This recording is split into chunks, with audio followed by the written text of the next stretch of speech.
Good morning, everybody. It is April 7th, and we are Gym Therapy, Inc. I'm Justin, and beside me is... Trista. Ooh. That's my name. That's hers. Today, we're going to talk about generational trauma, which is kind of a blanket for transgenerational, intergenerational trauma. We'll try to give you the examples of the difference between them. But first off, how was your week, Trista? It was a good week. Not anything too crazy. I had kids' classes today with 15. Today already? No. For the week. I had a total of 15 kids on Wednesday. Awesome. Ginormous kids' class. And it was a lot of fun. We got sleds out. We used the turf. And nice. We did like the potato sack race. I got those. They smell real weird, which every child made sure that they let me know that they smell weird. What does a potato sack smell like exactly? I think these ones are like corn sacks. Oh, okay. Yeah. They have like just a weird plasticky smell. But we had so much fun. Like, it was ridiculous. So we're already halfway through the session, 6-week session. Good. What have you learned about the kids so far? Like what's something you didn't expect to learn?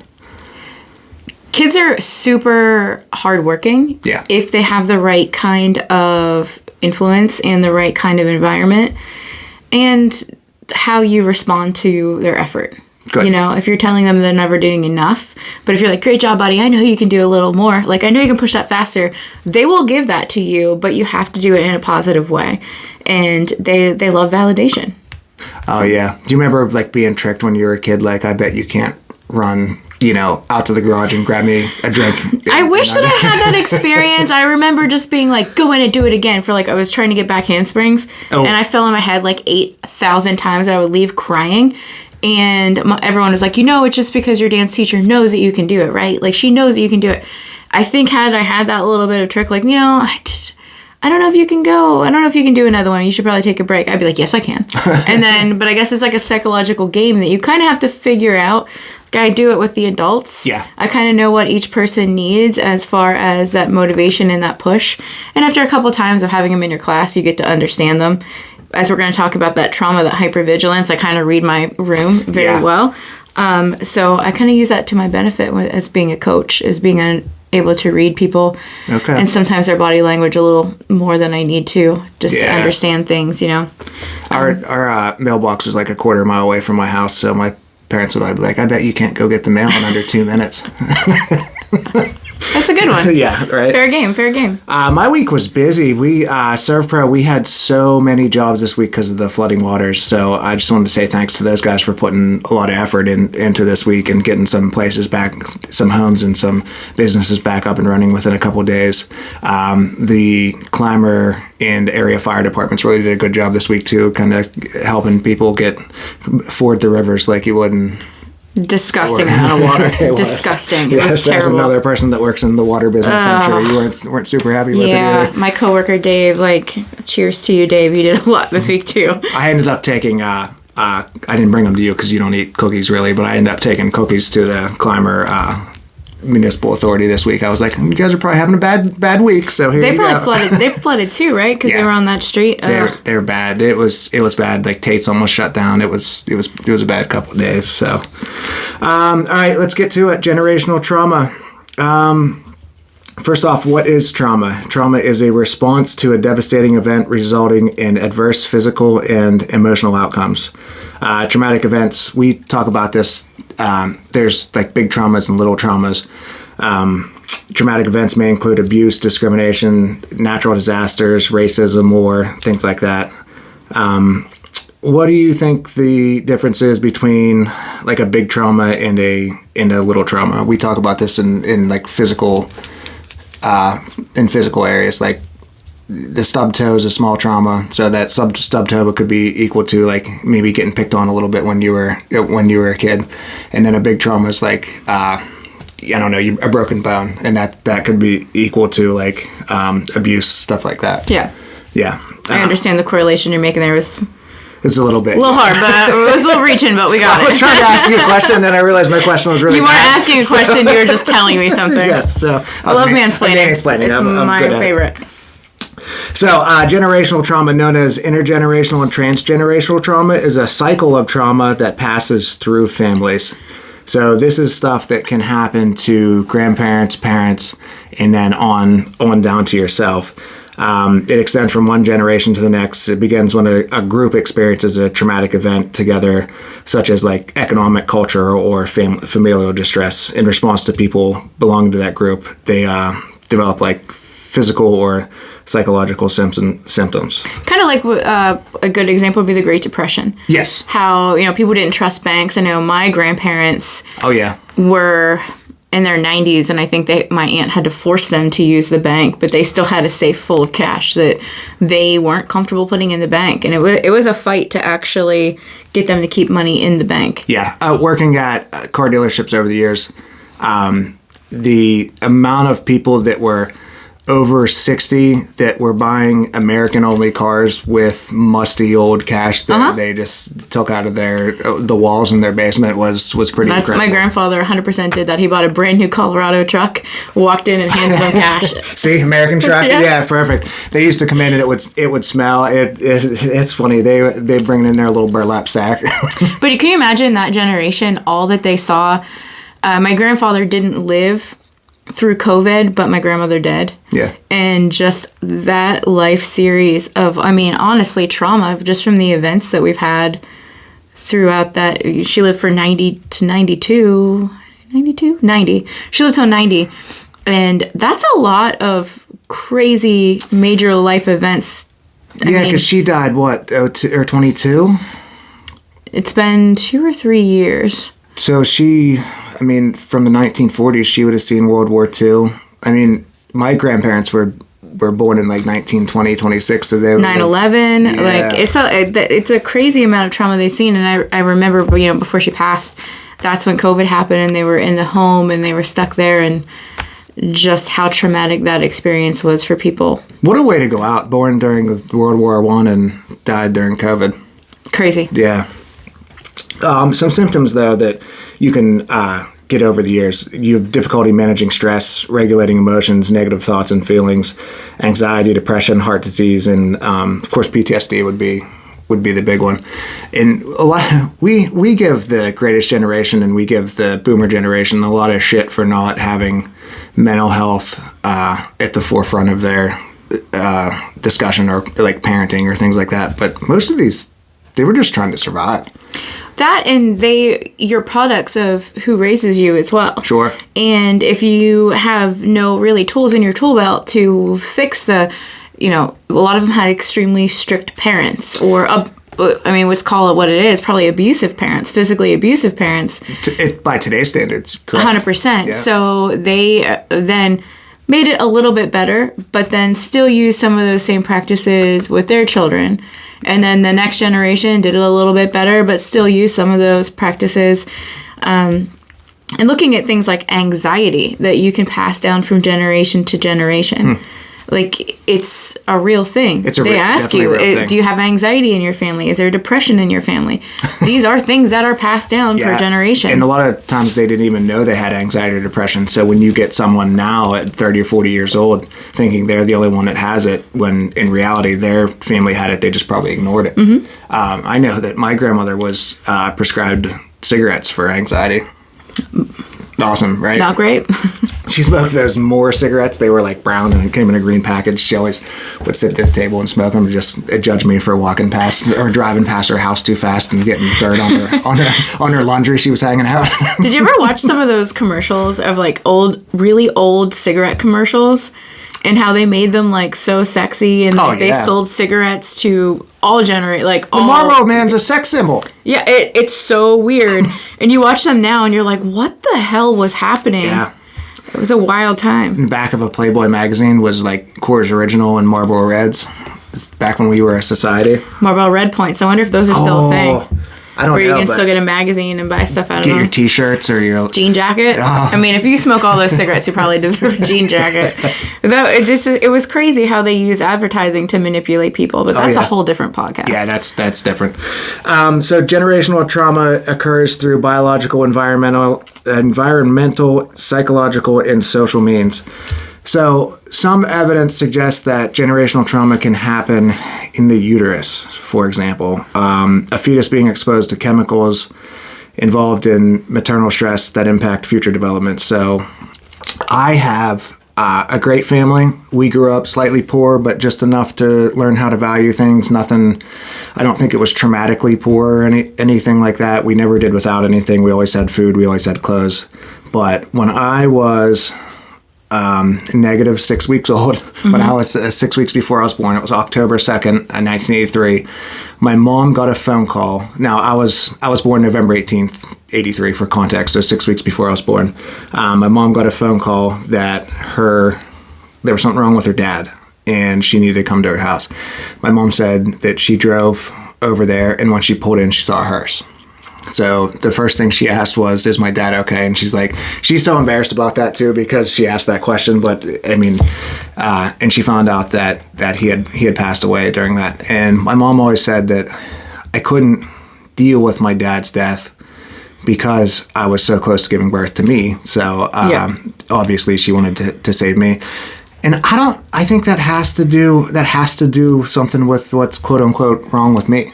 You know, some of the stuff that I've being bipolar and things like that would have to be related to that based on some of the stuff that we've been reading here. I'm sure it contributes to it, and that you also have bipolar in your family. Sure. So, but that might be something from anxiety, and if you have like the manic highs and lows, that could be a contributing factor. Any type of maternal stress. That's why they try to tell mothers to relax towards the end of their pregnancy. And it was like right at the height. I was halfway out. And, oh, Robin, I don't know what to do with him. And leading into the next thing, where they talk about epigenetic changes or shifts in a person's DNA due to a traumatic experience cause generational trauma too. Mm-hmm. So, I mean, when they're saying that when that traumatic experience happens, your body may adapt by adjusting your gene expression. And some of those changes can be passed to children as inherited, and they say inherited notes. They aren't like definitive and concrete, but they can be adaptable or rewritten by your own life and experience, but it's something you actively have to identify and work on. Sure. So if you have that expression, like those notes in your DNA, it can go either way. And this is stuff that doesn't change the destiny of a person. It's just kind of something they got to figure out and deal with at some point. Yeah. And this is something they're still researching and trying to uncover the impact of the generational trauma and how it presents itself. But I'm sure it's much deeper than we even. Oh yeah, and we're probably just scratching the surface of it right now. Yeah. But yeah, it's something. Mom, we'll talk about this later. People in the next generation find themselves showing the symptoms of trauma without having experienced the trauma themselves. Traumatic experiences can affect an individual, single people, or they can affect many people within a group. So the term collective trauma is used in the case where trauma affects many people within a group. These are the types of things like we were talking about, like the Great Depression. The Cold War was a big one too. We were born during the Cold War. Do you even know anything about it? No. Okay. All right, good. It was basically there was this nuclear pissing contest, and the world was going to, Cuba or Russia, somebody was going to end the world with an atomic bomb like we did, and we just kind of were at this standoff, and then we signed a treaty that said... I don't remember learning anything about the Cold War, really. Well, but I think it's because we were like 7 whenever it was happening. So, and the term that was about the term transgenerational trauma, what you just read. Oh yeah. So it's used to refer to the generally subconscious transmission of traumatic experiences to subsequent generations into society. So like the passing of triggers from parent to a child for generations. Mm-hmm. And I thought that's interesting, the passing of triggers. Yeah, it is. There's a biological and also a physiological component to how we turn out and how we are. The roots of transgenerational traumatization initially lie in the traumatic experience of one person or one group. These traumas are often not conscious, they are not recognized by society, and they are associated with feelings of guilt and shame. Being treated as taboo, the people affected do not receive appropriate support from their own communities or societies. And I think that goes back to what I said earlier about our parents and their parents not knowing how to deal with this stuff, because it just wasn't recognized. It was kind of like, just deal with it. This is just life. Yes. And unprocessed trauma can then affect the way people form relationships with their own children. The impacts may influence manners of reacting, avoidance behavior, or the ways of dealing with emotional intimacy and distance. In turn, they develop stress reactions, conflicts, and emotional pressures. Talking about that, having reactive parents, having parents that have told you in your life, just be quiet, just go sit down. Be seen enough. Yeah, that generation, we're finding that was very harmful. Sure. Because for a lot of people, that didn't make you, feel prioritized, which causes a wound in our generation. And it made you feel like you weren't worthy of your needs and your emotions and weren't valued enough to be heard. Do I believe that was the intent? No. No. It's because they were stressed. They had a lot on their plate, and typically our parents were young. Yes. They were at that age where they had so much to deal with at such a young age that they were still kids trying to figure it out. Like we're saying, we didn't even know who we were until we were in our mid-30s. I was already 10 years old when my mom was 30. Oh my God, yeah. My mom had 5 kids by the time she was 30. My mom turned 30 2 days after I was born, so. It's crazy. Yeah. The offspring of traumatized parents or grandparents frequently described that there was a dark and heavy mood of silence laying over their family which they could not clearly place. Did you ever have one of any of those experiences when you were a kid? Say that one more time. So they had the feeling of like a dark and heavy mood of silence laying over their family, which they could not nearly place. Oh, yes. That just describes the kind of heaviness on my mom's side of the family. I have hypervigilance from walking into my grandparents' house and knowing if I was going to have a good visit depending on the mood of my grandfather. Mm-hmm. And just walking, and I loved visiting my grandma. She was the sweetest woman on the earth. And walking into that room, I could tell what I was walking into. What you're walking to. Yeah. So many of the children or grandchildren suffer from depression,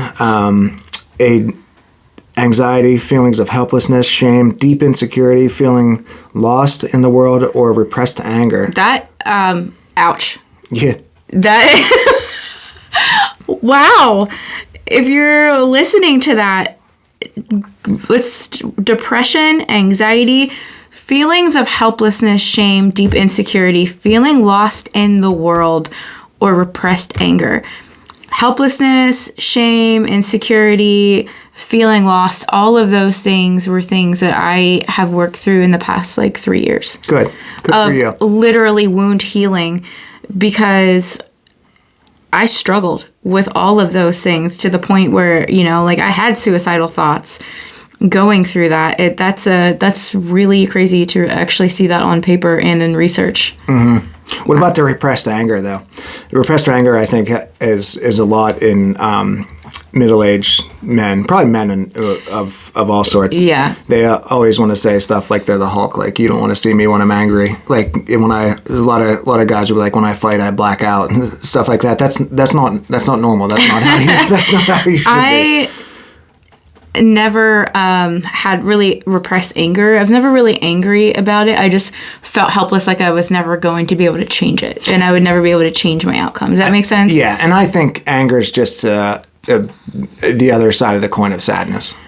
And this is a pretty telling thing too. Often, people that experience this have a suspicion that these symptoms are not directly related to their own behavior or experience.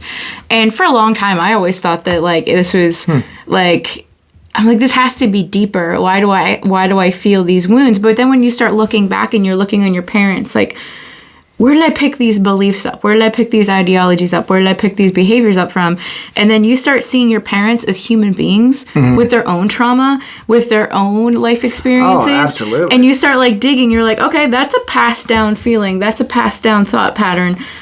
And you start to break that up. It's pretty interesting. Yeah. And talking about, one thing I want to touch base on real quick is evidence of, generational trauma, codependency. Yeah. Hypervigilance, which I just spoke of, walking into a room, and you can feel the tone of the room the second you set in. If you're fighting with your spouse and I sit down for dinner with you, I'm just going to be staring at you the whole time, anxious, how do I make this stop? No. Why are they fighting? How do I fix this? unhealthy attachment styles. So those are people that are anxiously attached, or people that are avoidantly attached, with the opposite spectrum, which those people always find each other in. Oh my God. You ever want to see why you see a couple and you're like, how did those two get together? And it's probably because of childhood trauma. Yep. That's why. Attachment styles, difficulty trusting other people, mental health conditions, and substance abuse disorders. Sure. All right, let's take a quick break and we'll do intergenerational trauma on the other side of this. Okay. Do you want to give a couple, do you want to shout out your gym for a second? Sure. Greenfire CrossFit. We're located inside of the S&T Bank Arena, or the ice skating rink, on 497 East Pike Road.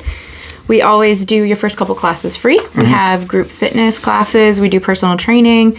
We do youth training. So if you have any kids that you want to keep active, especially as we go into summer where they're not doing much, and even the kids that have just semesters of gym class, don't realize how many schools do that now, which is so sad because you just need gym all the time. It's so important. We have 6-week sessions. We'll do 6 weeks on, 2 weeks off, just to give them that little bit of a break and bring them back in. The 6-week session, we have 2 days a week, Mondays and Wednesdays. And we also do it, if you have split custody or they're in a sport and they can only come 1 day a week, we do have price for that. So if they can only come 1 day a week, 1 day a week is better than nothing. Surprising they don't have gym class year-round anymore. They don't. That's wild. And as far as adult classes, you can go to our website, www.greenfirecrossfit.net. Check out our website for classes. First couple classes free to make sure we're a good fit for you. Good. Okay, so intergenerational trauma. The transgenerational effects are not only psychological, but familial, social, cultural, neurobiological, and possibly even genetic as well. As researchers would say, their symptoms: difficulty processing emotions, anxiety, depression, low self-esteem, isolation. Notice how a lot of these symptoms are overlapping. Anxiety, depression, difficulty processing emotions. I think we talked about emotional intelligence a couple weeks ago too, and the ability to be able to take what's in your brain and say it out loud it's a skill that needs to be practiced over time. And in a way that's not harmful to other people. Yeah, you can just being intelligent. But I also think that this screams the need for us to seek not just doctors to be prescribed medication for our symptoms of depression. This is telling us that we need to go into therapy and, go see the psychiatrist.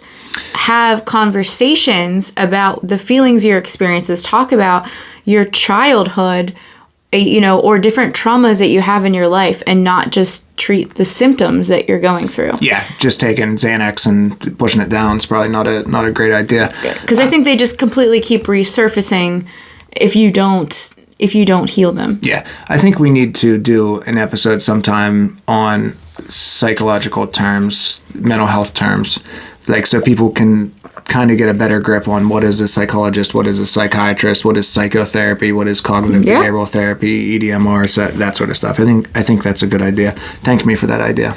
You're welcome. Thanked. The study of PTSD could benefit from the wider lens of intergenerational perspective, while the study of intergenerational trauma could learn from the systematic work that's been done on PTSD. Might cut that part because that didn't really say anything. Continuing to explore intergenerational effects can help the field better understand the treatment of psychological pain at its roots. Massive traumas like these affect people and societies in multidimensional ways.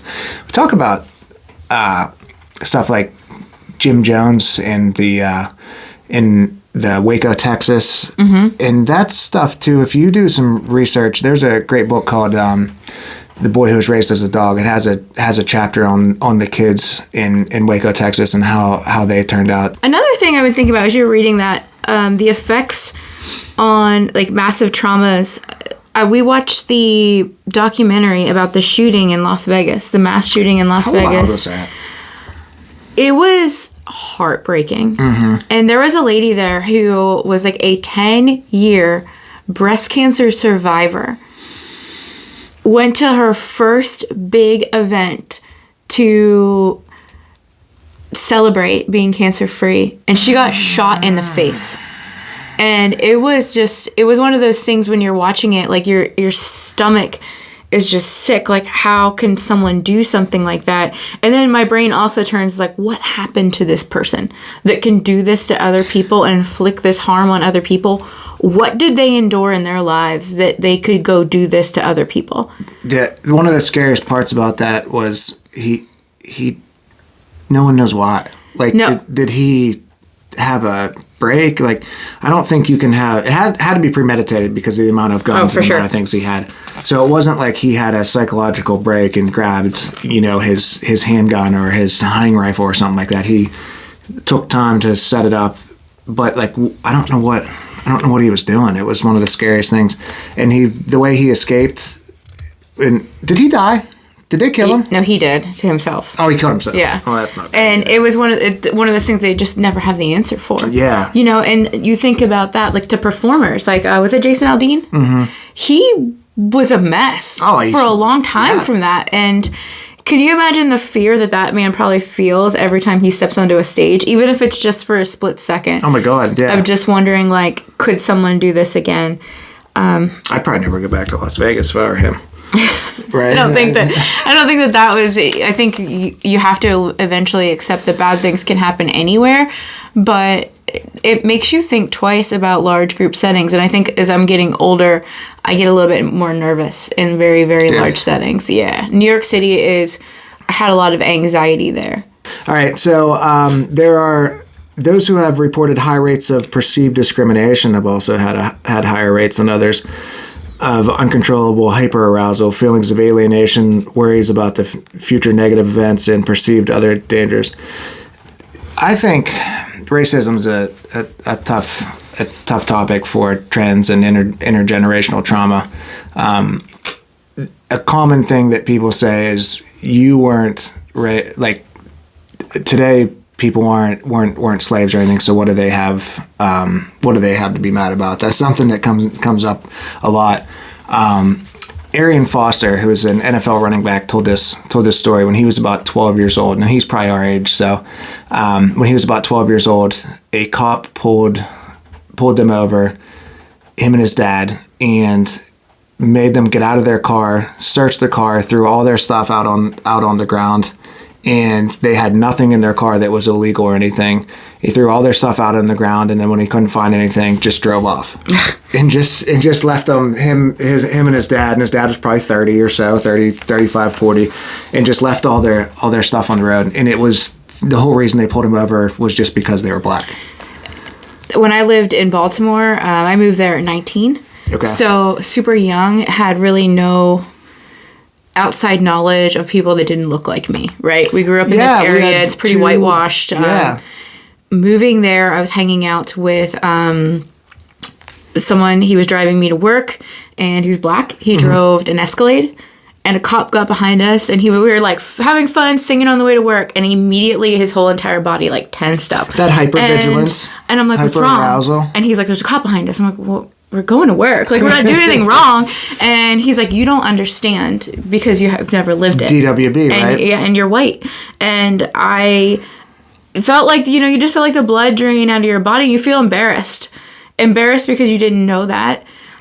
You feel mortified that another human being has to be afraid to drive on the road when they're literally just driving just because they have different color skin. Yeah. And I will talk with a lot of people in my time there, and I've like hearing other people talking about racism that you never really known to exist because you didn't see it outside of your little corner of Western Pennsylvania. Does that make sense? So then when I was exposed to that, it opened your eyes to a whole thing you never really, you heard about, but you never really experienced or got to see. And I think that was... It's how that's passed down, that fear, and is incredible. It's sad. It's sad that there are people that still feel like that. It still happens in our town. Oh, it happened. Yeah, it still happens here, and I've heard from multiple people in our town that are black and are terrified. They teach their children how to act around cops. Mm-hmm. That's disgusting. Yeah. And and it's something that, you know, they've said, like, white people don't ever have to worry about this. They're never going to have to teach their kids how to act around cops. But they have to teach their children that. It's disgusting. It's unbelievable. There are at least 4 adaptive styles that researchers and other observed. Examples include the victim, those who have difficulty moving on from original trauma and are emotionally volatile and overprotective. Numb, those who are emotionally detached and tolerant of weakness, and others in who maintain like a conspiracy of silence within a family. Interesting. So, do you ever have that relative that just doesn't talk? I guess that would be that one. Not doesn't talk, but like doesn't take part in familial events and things like that. The other styles include fighter and those who made it. There's also family members that are the fighters. It's true. Yeah. The victim one is one I know I see a lot in my family, or the people that, like, how do I want to say this? Yeah, I know. They use what happened to them as a way to never have to change and to never have to grow and to never have to do better. That's just, well, this is what the universe did to us, and this is where we're stuck forever. Yeah, that's and never reach out, never try to get help, never try to break that generational poverty, generational trauma, any of that. They just, this is what we're dealt. This is how we're always going to be. This is it. Life is always going to be a struggle. We try to let everyone know and pound into the heads of everybody that it is not anyone else's responsibility to make sure you're mentally healthy. Mm-hmm. It's not moms, it's not dads, it's not spouses. And I think we put a lot of weight on and a lot of pressure on our spouses sometimes for our happiness. I think that happens a lot. And it is no one's responsibility but yours. You're the one that has to go to a psychiatrist. You're the one that has to go to a psychologist. You're the one that has to go to a therapist. And if that therapist isn't in for 45 days, which that's the problem we run into now, on that 45th day, you have to be there. Yeah. And you have to, and if they're not available for a couple weeks, a lot of the therapy, a lot of the lessons you learn in therapy are not, you don't improve during therapy. It's in the weeks in between where you can apply and practice these things. It's no one's responsibility except for your own. So if you're going to play the victim, if you're going to be dumb, if you're going to want to fist fight people every time you get drunk just because you have no other way to do it, that's your problem, not other people's. Sorry it happened to you, but it's still... And looking at the other styles too, like so numb, the people that are emotionally detached, intolerant of weakness in others, like that's not a great state to be either. You know, numb, and you have like no empathy for other people and their experience, and you probably, if you're numb, you're not really fixing anything in yourself. Sure. You're just stuffing it down. And obviously, like, the fighter is never really going to get you anywhere. If you're constantly fighting with other people, I assume that's what that means. Or the fighter could be the person who just never stops. Yeah. And those who made it. You know what's interesting is whenever you're actually sometimes doing well and you're doing the right steps and you made it, sometimes there's other people don't like that. They don't like it, and they think that you think that you're better than them and that you know more than them and that you're looking down on them, when that's not it at all.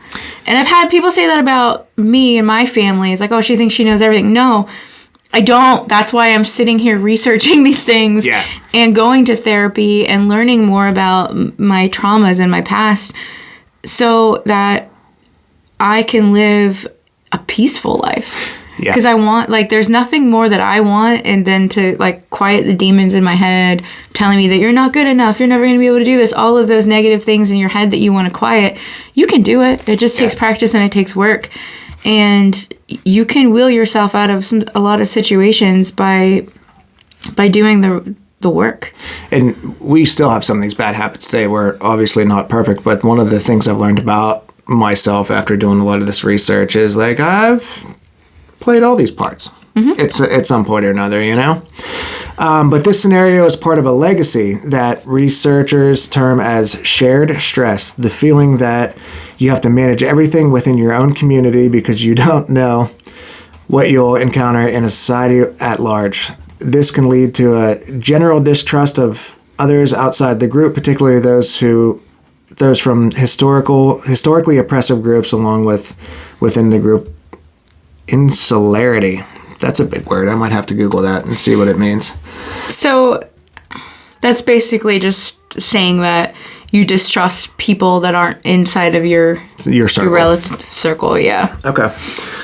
Living under difficult, oppressive circumstances can lead parents to formulate fear-based survival messages. We kind of just hit on this a little bit, that they pass on to their children and grandchildren ideals like, don't ask for help, it's dangerous. Don't trust people with money. They're bad.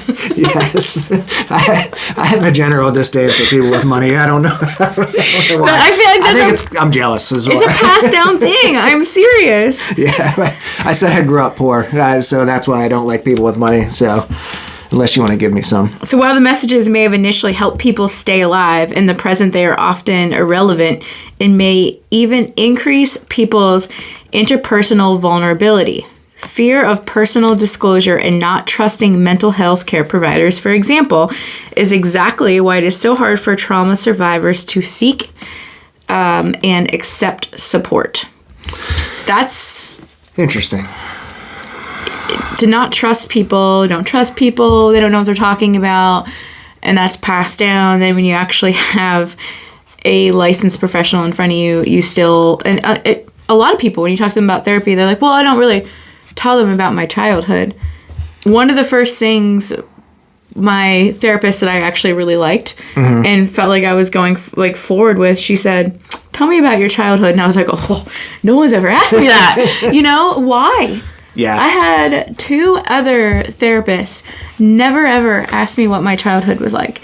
Never asked me what was my deepest fears growing up or anything like that, which I think are all kind of how you understand a person to their core. Yeah.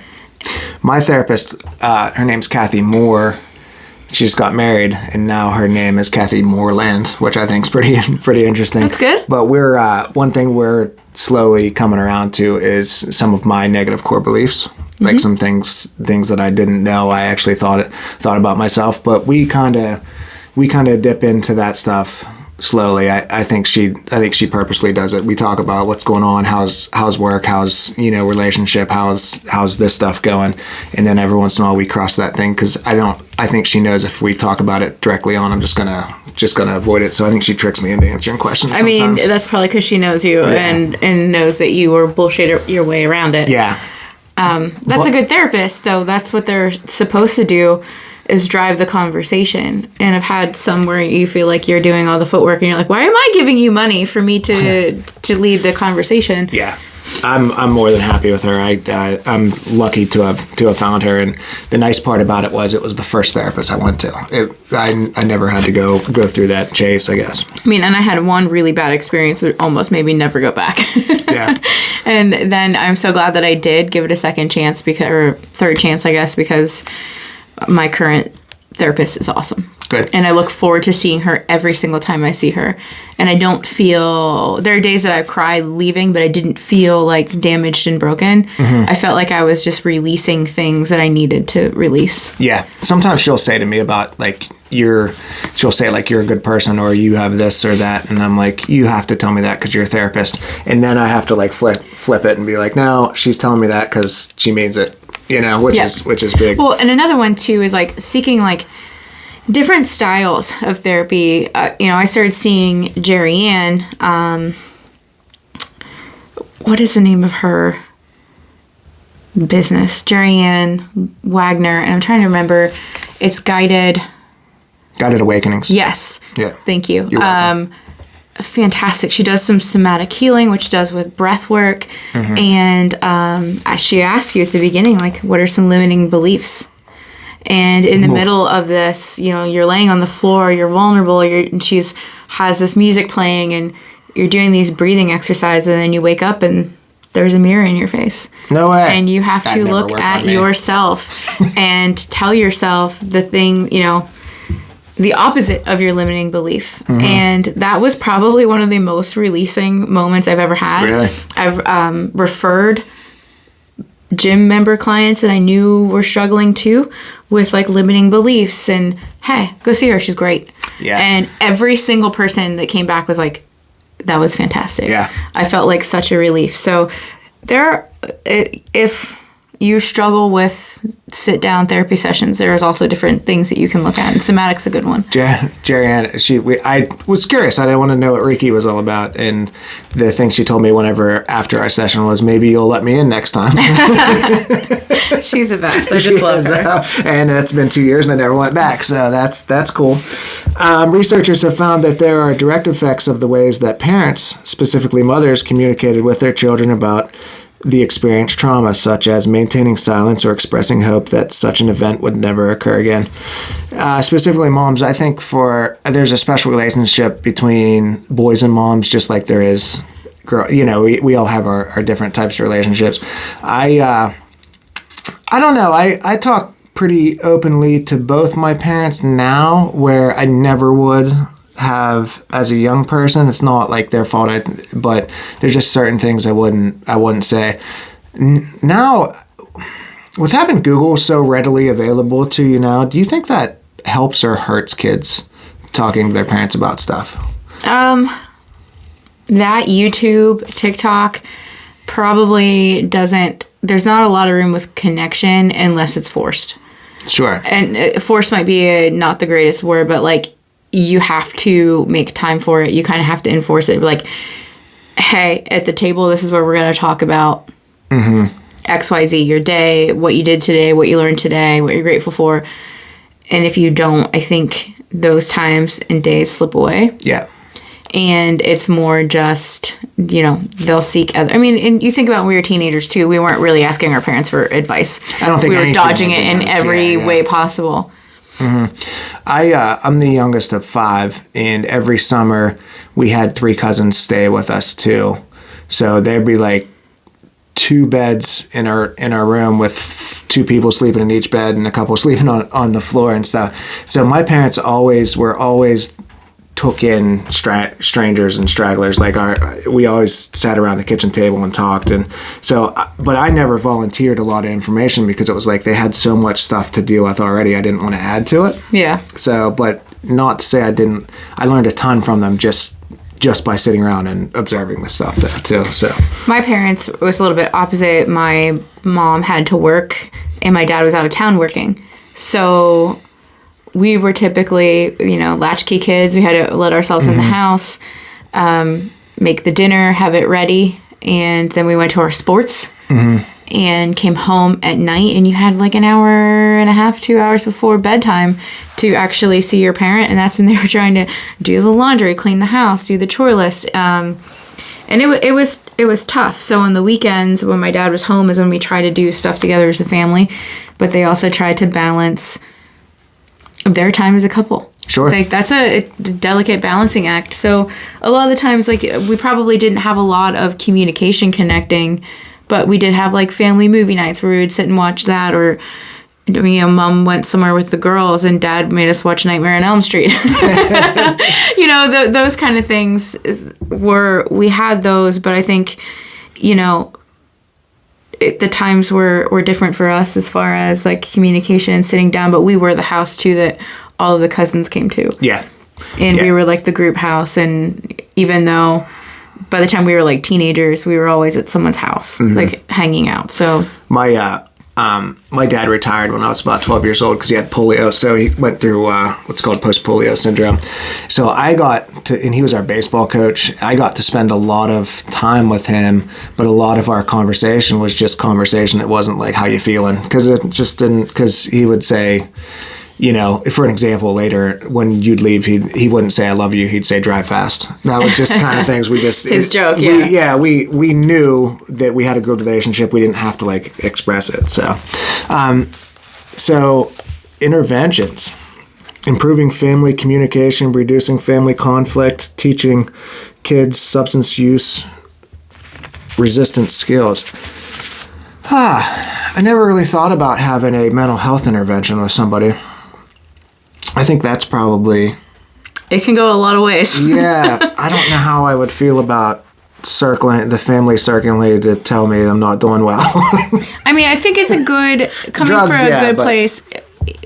But think about this, like, if you're manically spending your money, if you are being verbally abusive to someone, if you're making rash decisions, and you have people in your life that care enough about you to come to you and say, hey, something's not right. Like, I really, really, really think you need to talk to somebody. I think you need to seek professional help.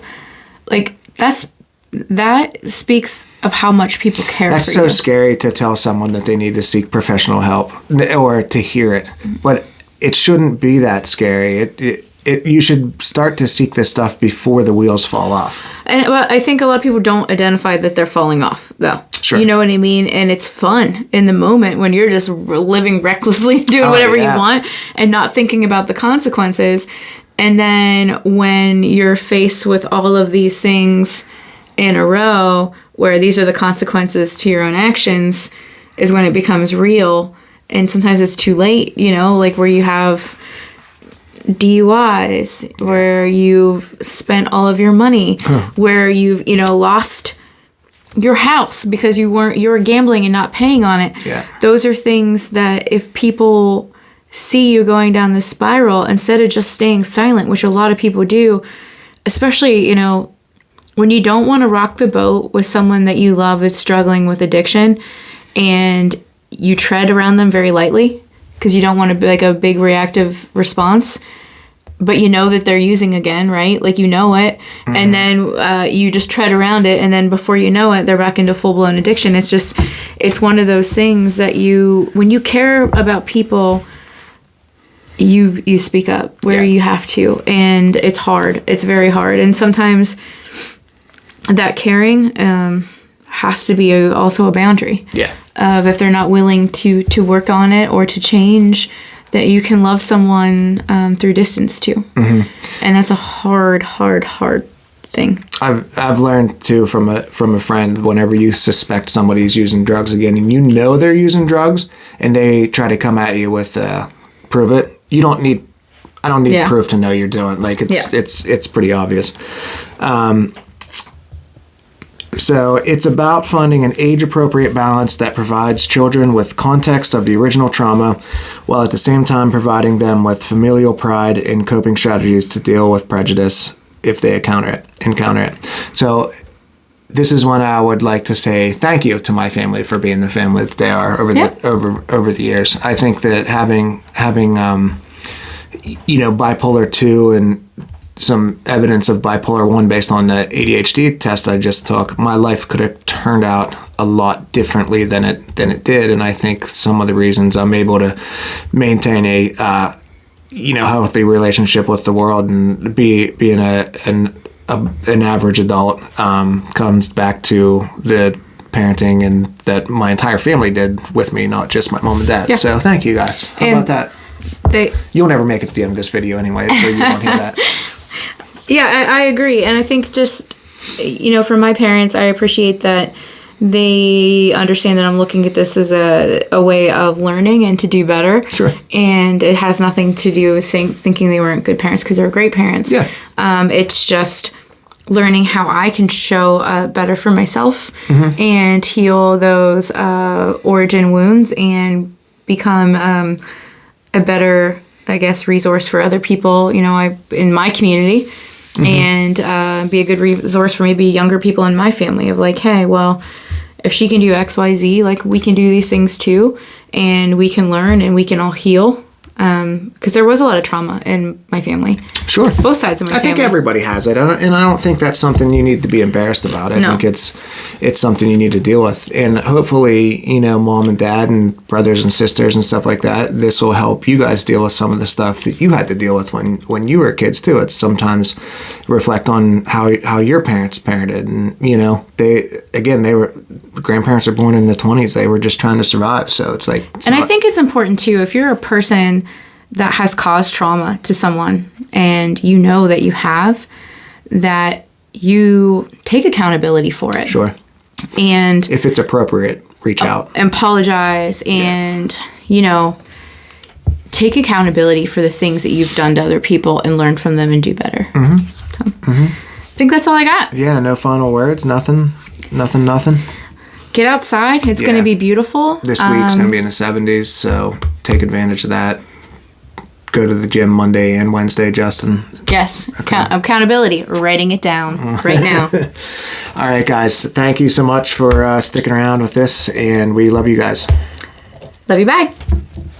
Monday and Wednesday. I'm writing it down right now, so that means that it has to happen. What a jerk. Underlining it too. Gym. Monday, Wednesday, Justin.